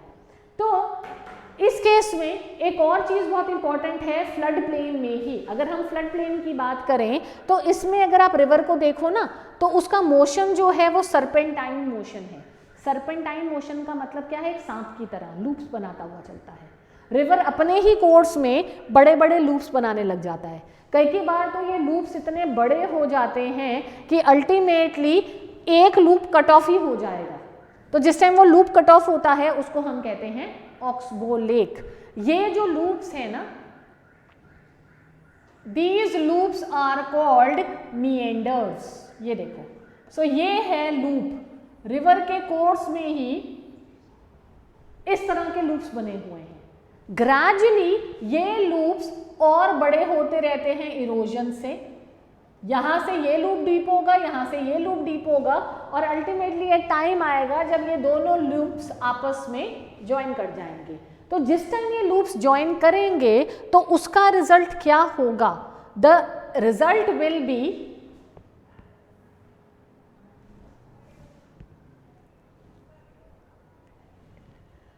रिवर जो है वो मोर और लेस स्ट्रेट कोर्स से शॉर्टकट करके निकल जाएगा और वो जो लूप था वो अबेंडन हो गया, उसने इस लूप को छोड़ दिया और शॉर्टकट से रिवर आगे निकल गया। तो ये जो फीचर बना जो आप इसके साथ एसोसिएट कर सकते हो, ये है थोड़ा सा दलदल वाला एरिया, क्योंकि अब पानी की सप्लाई तो बची है नहीं, इसको हम कहते हैं ऑक्सबो लेक, और रिवर जो है वो मोर और लेस फिर से स्ट्रेट हो गया। तो ये फ्लड प्लेन में एक बहुत इंपॉर्टेंट फीचर जो है वो प्रेजेंट होता है in the form of meanders as well as oxbow lakes, right. और डेल्टा तो मैंने आपको ऑलरेडी बताया कि ये जो फीचर है ये बनेगा लास्ट में। बाय द टाइम रिवर सी के नज़दीक पहुंचता है तो उसमें इतना सारा मटेरियल होता है रोड करके, और बहुत ही फाइन मटेरियल होता है, और रिवर को बहुत मुश्किल हो रहा होता है सारे मटेरियल को ट्रांसपोर्ट करना, क्योंकि स्लोप ऑफ द लैंड खत्म हो चुकी है, it's almost a flat surface. So इस फ्लैट सरफेस के ऊपर रिवर को इतना सारा सेडिमेंट ट्रांसपोर्ट करना बहुत डिफिकल्ट लगता है, तो वो अपने ही रास्ते में डिपोजिशन शुरू कर देगा, जिसके कारण ये जो डिपॉजिटेड फीचर है वो क्रिएट होगा, जिसको हम कहते हैं डेल्टा। जैसे मैंने आपको ऑलरेडी एग्जांपल बताया, सुंदरबंस डेल्टा जो कि फॉर्म होगा at the mouth of river Ganga Brahmaputra, जिस टाइम ये दोनों रिवर्स बे ऑफ बंगाल में एंटर करते हैं। Another very important source is sea waves. अगर अब आप सी वेव्स की बात करो तो सी वेव्स ये भी तो पानी ही है, एंड वेव्स में बहुत ज़्यादा इंटेंस प्रेशर होता है, एनर्जी होती है। तो जिस टाइम ये वेव्स आती हैं, बिग सी वेव्स आती हैं, तो ये बहुत ज़ोर से कोस्टल रॉक्स पे टकराती हैं, जिसके कारण they start breaking down the rocks, और अलग अलग फीचर्स जो हैं वो बनने लग जाएंगे। कई बार क्या होता है कि एक जो पीस ऑफ रॉक है वहाँ पे कंटिन्यूसली सी वेव्स की हिटिंग के कारण एक गुफा जैसी बनने लग जाती है। इरोजन के कारण एक अंदर ओपनिंग क्रिएट होती है जो कि धीरे धीरे और डीप और वाइड होने लग जाती है, तो ये अंदर को गहरी होने लग जाती है। दिस इज कॉल्ड सी केव। कई बार ऐसा होता है कि एक सी केव इस रॉक के इस तरफ बनी और दूसरी केव इसके पीछे वाले साइड से बन गई, तो फ्रॉम वन साइड एक सी केव डीप हो रही है, फ्रॉम द अदर साइड दूसरी सी केव डीप हो रही है, और डीप होते होते दोनों आपस में इवेंचुअली आके जुड़ गए। तो जिस टाइम ये आपस में आके ज्वाइन हो जाते हैं तो क्या बना, सी आर्च। तो यहाँ पे आप देख सकते हो ये थॉरोफेयर है, इस तरफ से दूसरी तरफ आप आराम से टनल के फॉर्म पे आप निकल सकते हो। सो ये सी केव्स एंड सी आर्चेस जो हैं ये बहुत कॉमन फीचर हैं। स्टार्ट होता है सिर्फ एक क्रैक से, और धीरे धीरे वो क्रैक जो है वो डीप होते होते बढ़ता बढ़ता इवेंचुअली सी केव में कन्वर्ट होगा, सी केव से सी आर्च बनेगा, और उसके बाद ये और बड़ा होगा, एंड देन इसके ऊपर फोर्सेस ऑफ नेचर तो काम कर ही रहे हैं। ऐसा भी टाइम आएगा कि ये जो सी केव है यहाँ से ऊपर से भी इरोजन हो रही है, ये पूरा हिस्सा ब्रेक कर गया एंड अल्टीमेटली सेंटर वाला पोर्शन पूरा कोलैप्स कर गया। तो ये पार्ट जो है वो रिमेनिंग रॉक से सेपरेट हो गया, जैसे कि यहाँ पे ये वाला पार्ट सेपरेट हुआ है, तो इसको हम कहते हैं स्टैक। तो ये है इरोजन के प्रोसेस से।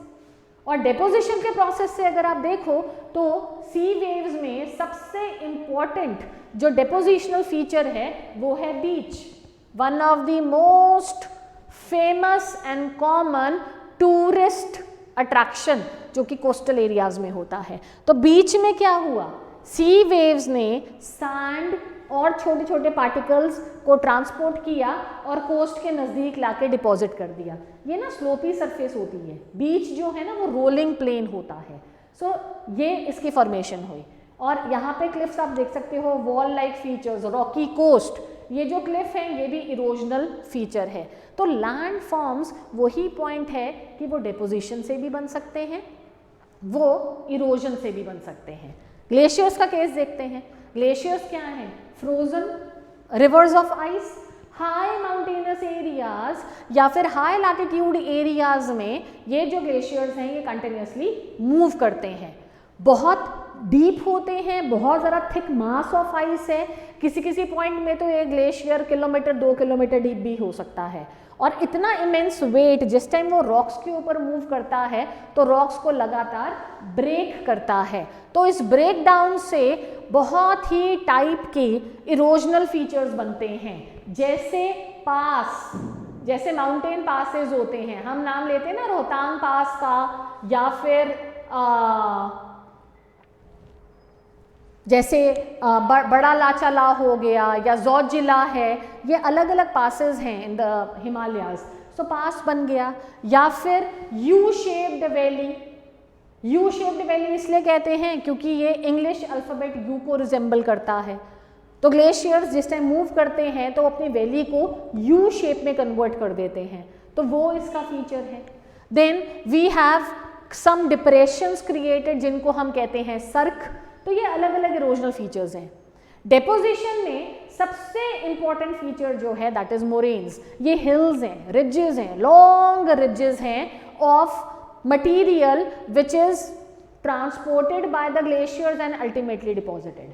तो यहाँ पे बिग स्मॉल रॉक्स हो सकती हैं, फाइन ग्रेन्स हो सकते हैं, सिल्ट पार्टिकल्स होते हैं, जो कि एक हीप के फॉर्म पे, ढेर के फॉर्म पे ग्लेशियर अपने साइड्स में डिपॉजिट करता हुआ चलता है। साइड्स में भी डिपॉजिट कर सकता है, सेंटर में भी कर सकता है, देन ग्राउंड के ऊपर डिपोजिशंस होती हैं। तो ये सबसे ज़्यादा इम्पॉर्टेंट फीचर है जो कि डिपोजिशन से बना। और उसके अलावा अनदर वेरी इंपॉर्टेंट एजेंट जो है that is winds. Now as far as the winds are concerned, winds are active in arid areas. Arid का मतलब होता है वो रीजन्स जहाँ पे annual amount of rainfall is less than 25 centimetres, मतलब ड्राई एरियाज हैं ये एरियाज इतने ड्राई हैं कि वहाँ पे वेजिटेशन ग्रो नहीं करती है। जब हम वर्ड यूज़ करते हैं ना डेजर्ट का मतलब ही वो रीजन जहाँ पे वेजिटेशन नहीं होती है, क्योंकि वेजिटेशन को ग्रो करने के लिए पानी चाहिए, लेकिन ये वाले एरियाज इतने ज़्यादा ड्राई एरियाज हैं कि यहाँ पे वेजिटेशन ग्रो नहीं हो सकती है। तो इन एरियाज में विंड बहुत स्पीड से ब्लो करती है in dry areas. So wind बहुत स्पीड से ब्लो करेगी, तो जिसके कारण वो ग्राउंड से सैंड को उठाएगी या दूसरे लूज मटेरियल को उठाएगी, और जिस टाइम ये मटेरियल मूव करता है अलोंग विद द विंड और वो किसी रॉक के साथ जाके टकराएगा तो वो उस रॉक को ब्रेक करना शुरू कर देगा धीरे धीरे। जैसे कि ये एक देखिए बहुत इंपॉर्टेंट फीचर, बहुत इंटरेस्टिंग फीचर, इसको हम कहते हैं मशरूम रॉक। मशरूम रॉक इसलिए क्योंकि मशरूम की तरह दिखता है। इसका बेस जो है वो तो नैरो है, लेकिन इसका ऊपर का हिस्सा जो है वो काफी ज्यादा इंटैक्ट है।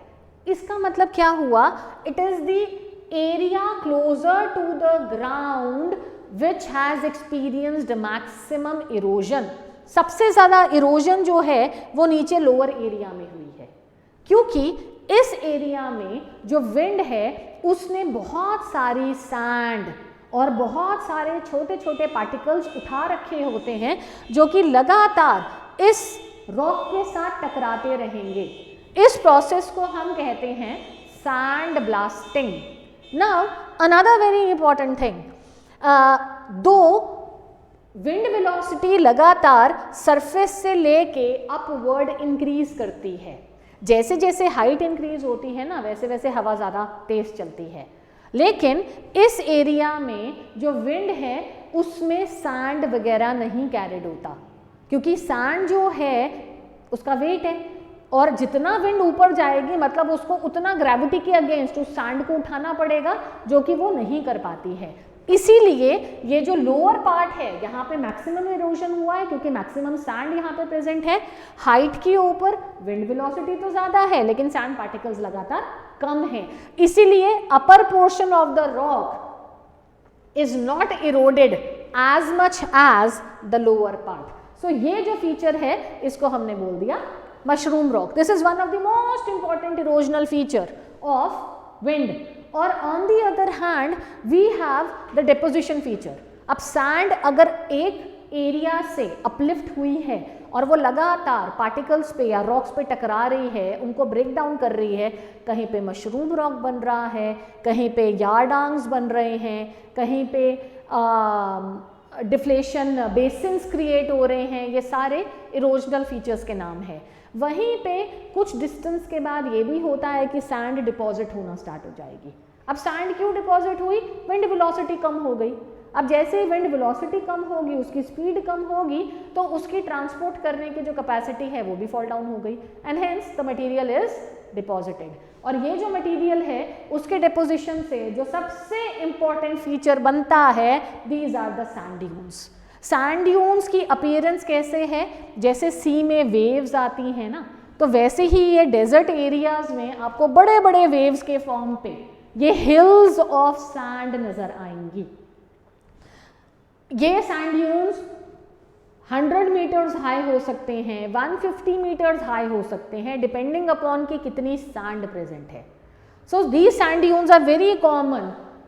इंडिया का थार डेजर्ट और सहारा डेजर्ट, वहाँ पे सैंड ड्यून्स बहुत ही कॉमन फीचर हैं। एक और बहुत इंपॉर्टेंट फीचर है विच इज कॉल्ड लस। देखो इसको हम लिखते तो लॉयस हैं, लेकिन प्रोनाउंस करते हैं एज लस।